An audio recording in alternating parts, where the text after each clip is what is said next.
আলাইকুম, আপনারা কেমন আছেন? আমি আছি আলহামদুলিল্লাহ। দেখুন, বাইরে কিন্তু হালকা বৃষ্টি, আর এই বৃষ্টির ভিতর আমি কি রান্না করলাম।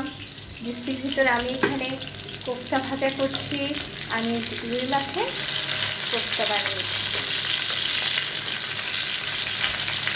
ভেজে ভুনা করবো।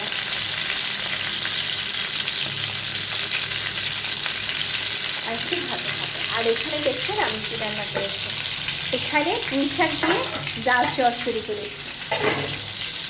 আমার রান্নাটা দেখতে কেমন হয়েছে? সবসময় এক খাবার ভালো লাগে না, ভাবলাম যে পুঁই শাক দিয়ে এভাবে করে ডাল দিয়ে একটু চচ্চড়ি করি, দেখি বাড়ির সবার একটু ভালো লাগে কিনা, পরিবারের সবাই এই দিয়ে ভাত খেতে পারে কিনা, তাহলে আমার সার্থকতা।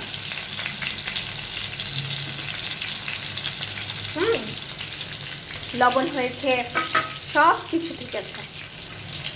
আমার কিন্তু রান্না হয়ে গেছে। একটু মুছে মুছে রাখবো, কারণ ডাল তো।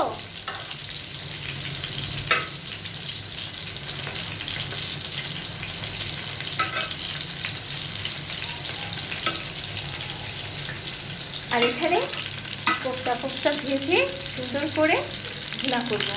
ভুনা করে আপনাদের সাথে শেয়ার করব যে রুই মাছের কোফতা ভুনা কেমন লাগে দেখতে।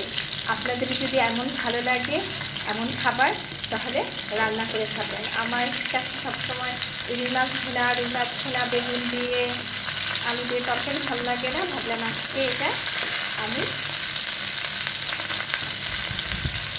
আমি একটু কোফতা করে ফেলি।